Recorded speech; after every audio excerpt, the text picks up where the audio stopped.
In September 1849, a woman named Harriet Tubman escaped slavery in Maryland and made her way north toward freedom. She traveled at night, hid during the day, and when food ran out, survived on what the forest offered. One of those offerings was a fruit most modern Americans have never tasted. It grew wild along the routes to freedom, hanging heavy on trees near riverbanks and forest edges. And for 3 crucial weeks every September, it provided calories, nutrition, and hope to people who had nothing else. The pawpaw, Asimina triloba, is North America's largest edible native fruit. It tastes like a tropical blend of mango, banana, and pineapple, with a custard-like texture that melts on your tongue. Nutritionally, it outperforms nearly every fruit in the modern supermarket. But walk into any grocery store in America today, and you will not find it. Not because it does not grow here. Pawpaw grows wild across 26 states, from Florida to Ontario and from Nebraska to New York. And not because it tastes bad. Nearly everyone who tries pawpaw for the first time describes it as one of the best fruits they have ever eaten. The pawpaw disappeared because of a single technological shift that happened in the 1940s, one that changed American food forever and made fruits like pawpaw obsolete. This is the story of how refrigeration killed the most nutritious fruit in North America. Before Europeans arrived, the pawpaw was a staple food for dozens of indigenous nations. The Shawnee even had an entire month in their calendar dedicated to pawpaw harvest. The Powhatan word for the fruit, asimin, eventually became its scientific name. Archaeological evidence from Russell Cave in Alabama shows pawpaw seeds dating back 8,000 years. Indigenous communities did not just forage pawpaws. They cultivated them, they spread them, and they planted the best trees near their settlements. When Hernando de Soto traveled through the Mississippi Valley in 1541, his chronicler documented Native Americans growing pawpaws in managed groves. This was not wilderness food. It was agriculture. Early colonists adopted pawpaw immediately. It was abundant, it was free, and it grew where European fruit trees struggled. George Washington loved pawpaws and served them chilled as dessert at Mount Vernon. Thomas Jefferson planted pawpaw trees at Monticello, listing Pawpaw, Asimina triloba among the fruits he cultivated personally. In 1806, Lewis and Clark ran out of provisions in what is now Missouri. William Clark wrote in his journal that they were entirely out of provisions and subsisting on pawpaws. 3 days later, he wrote that they could live very well on the pawpaws. The explorers did not just survive on pawpaw, they thrived on it. And nutritionally, pawpaw is exceptional. A 100-gram serving of pawpaw contains 3 times as much vitamin C as an apple and 2 times as much as a banana. It has 10 times as much calcium as banana or apple, 20 to 70 times as much iron, and 4 to 20 times as much magnesium. Pawpaw protein contains all 9 essential amino acids, exceeding apple in every one and matching or surpassing banana and orange in most. Research from Kentucky State University shows pawpaw has a superior fatty acid profile compared to banana, with 40% monounsaturated fats, lower saturated fat, and better cardiovascular impact.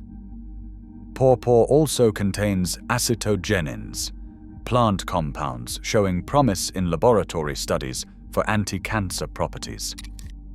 Its bark, leaves, and twigs even contain natural insecticides, protecting the tree without human intervention.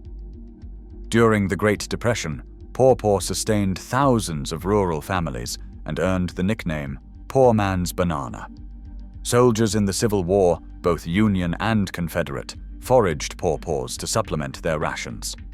Freedom seekers escaping slavery also relied on pawpaw while traveling the Underground Railroad north. The fruit ripened in September, peak season for escape attempts, when nights grew longer and crops provided cover. Pawpaw was not just food. It was survival, coded into the American landscape. So what happened?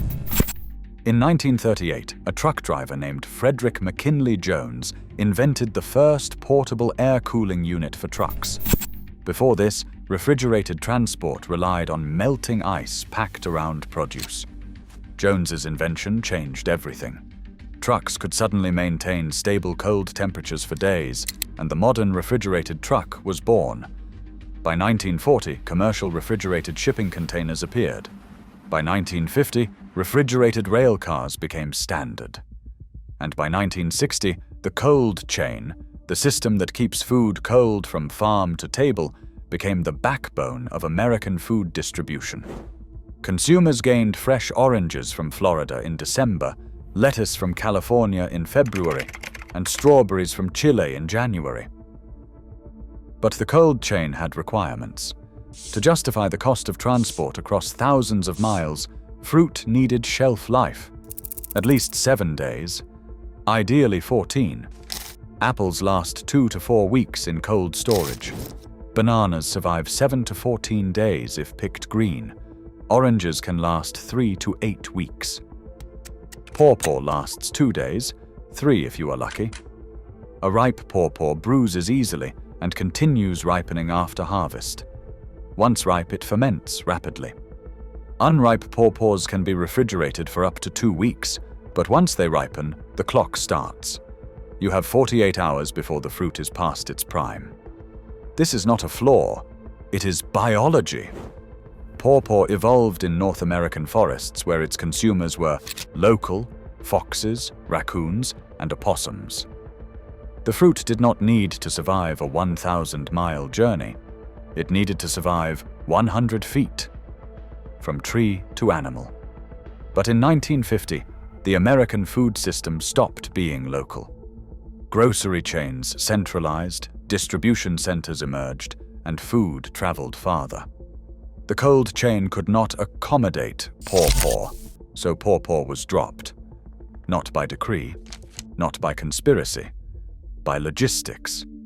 By 1960, bananas imported from Ecuador had more shelf space in American grocery stores than pawpaws grown in American backyards. The system selected for durability, not nutrition. Pawpaw, which had sustained Native Americans for 8 millennia, colonists for 2 centuries, and freedom seekers for decades, vanished from commerce. What did we lose? The average American eats 35 pounds of bananas per year, most traveling over 2,000 miles. If pawpaw had remained in American orchards, we would eat local fruit with 2 times the vitamin C, 10 times the calcium, and 30 times the iron, without refrigerated container ships burning fuel to cross oceans. Pawpaw grows without pesticides, resists insects naturally, and serves as the exclusive host plant for the zebra swallowtail butterfly. When pawpaw orchards disappeared, butterfly populations declined, and an entire ecosystem felt the loss. Most Americans under 50 have never tasted pawpaw. They have never experienced a fruit that tastes tropical, yet grows in their own climate. But pawpaw proves North America had that fruit all along. In 1990, Kirk Pomper launched the Pawpaw Research Program at Kentucky State University. Today, there are over 27 named cultivars. They will never survive a week in a grocery store. They thrive at farmers' markets. In 2019, the Ohio Pawpaw Festival attracted over 10,000 people.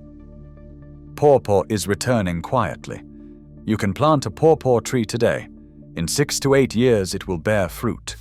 For the next 50 years, it will feed you without pesticides, refrigerated trucks, or global shipping.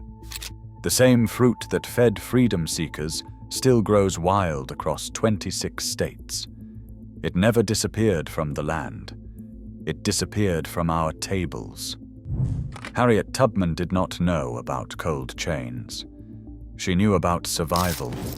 And in September, pawpaw was there. The trees are still there. The fruit still ripens. And after 70 years, we may finally be ready to remember what we lost. If this vault opened something for you, subscribe to Nature's Lost Vault and hit the bell.